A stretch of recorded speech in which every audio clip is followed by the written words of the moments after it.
Karnataka Pradesh Congress Committee (KPCC) on Sunday took a jibe at Prime Minister Narendra Modi, saying that Modi has similar qualities of 14th century Sultan of Delhi Muhammad bin Tughlaq. Narendra Modi, who is ruling the country, has similar qualities of Muhammad bin Tughlaq, the KPCC tweeted. The BJP has undertaken Operation Lotus in 10 states in sabotaging to end democracy. Karnataka should not succumb to modest tactics, the KPCC tweeted. The BJP took strong exception to the tweet and said the Congress insulted the Prime Minister. In the Lok Sabha elections, the BJP won 25 seats while the JDS and the Congress won 1 seat each in Karnataka. In earlier instances too, several leaders compared Mr. Modi to Tughlaq. During the 2019 election campaign, Trinamool Congress leader and West Bengal Chief Minister Mamata Banerjee said that Mr. Narendra Modi is as terrible as Muhammad bin Tughlaq was.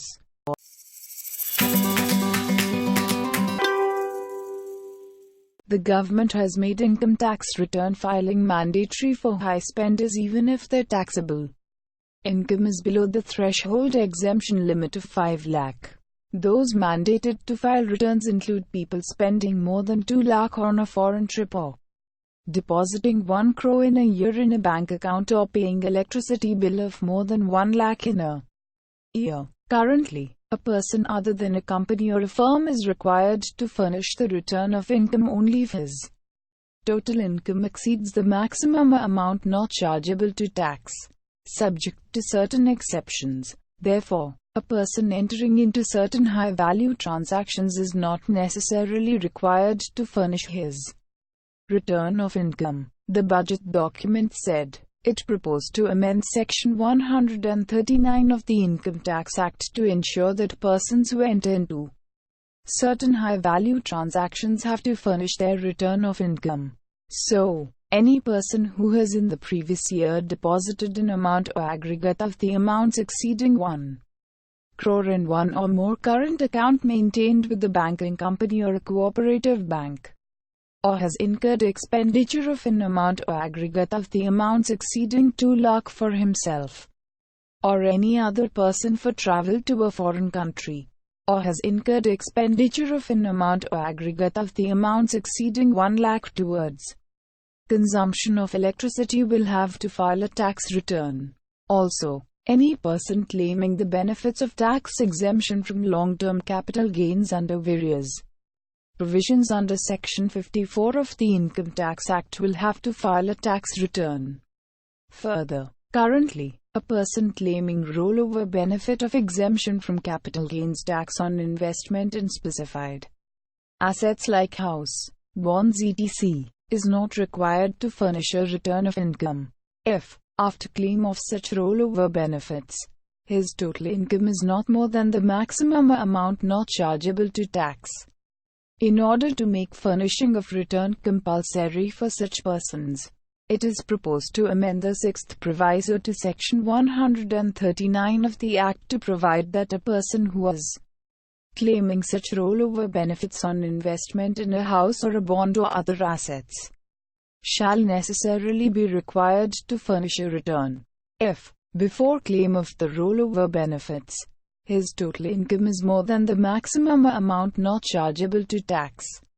It said, these amendments will take effect from April 1, 2020, and will, accordingly, apply in relation to the assessment year 2020-21 and subsequent assessment years, to discourage cash transactions and move towards a less cash economy.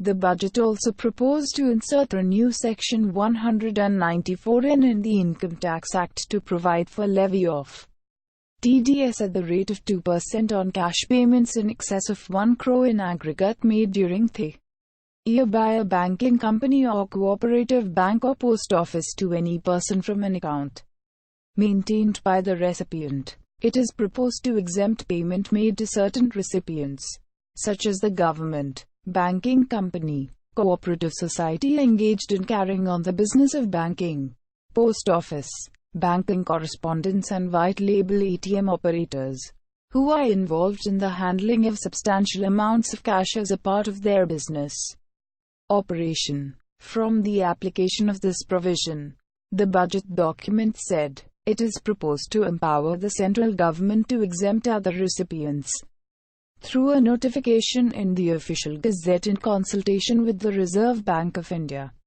This amendment will take effect from September 1, 2019.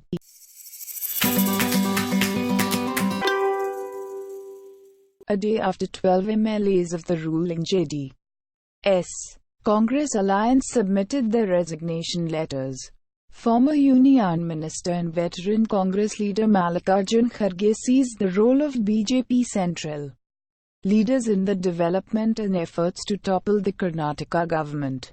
The BJP had been making all-out efforts to engineer factions to bring down the JDS Congress government in Karnataka by shifting MLAs to Mumbai.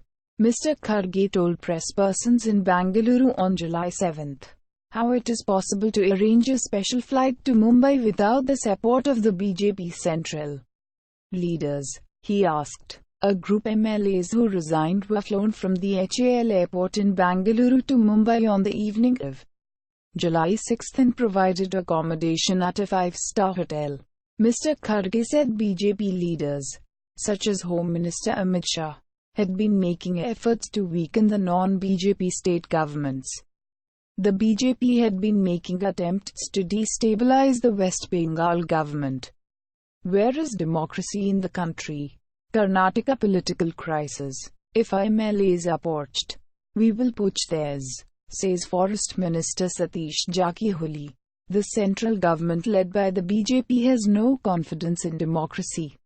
In nearly 13 to 14 states such as West Bengal, Goa, Arunachal Pradesh, Manipur, Bihar, Jharkhand, the BJP engineered defections.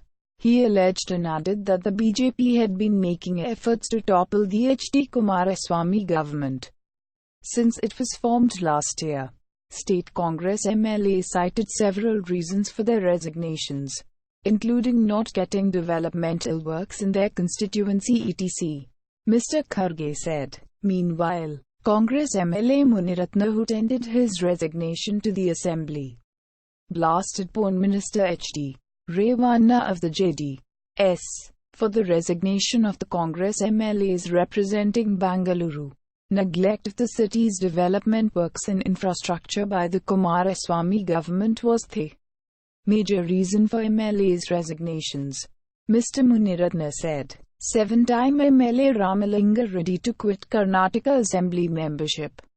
City Congress MLAs St. Somashekar, Ramalinga Reddy, Bhairati Basavaraj and Muniratna submitted resignation letters to the Speaker's office on Saturday. The JDS MLA Gopala, MLA representing Mahalakshmi Layout, too had submitted his resignation.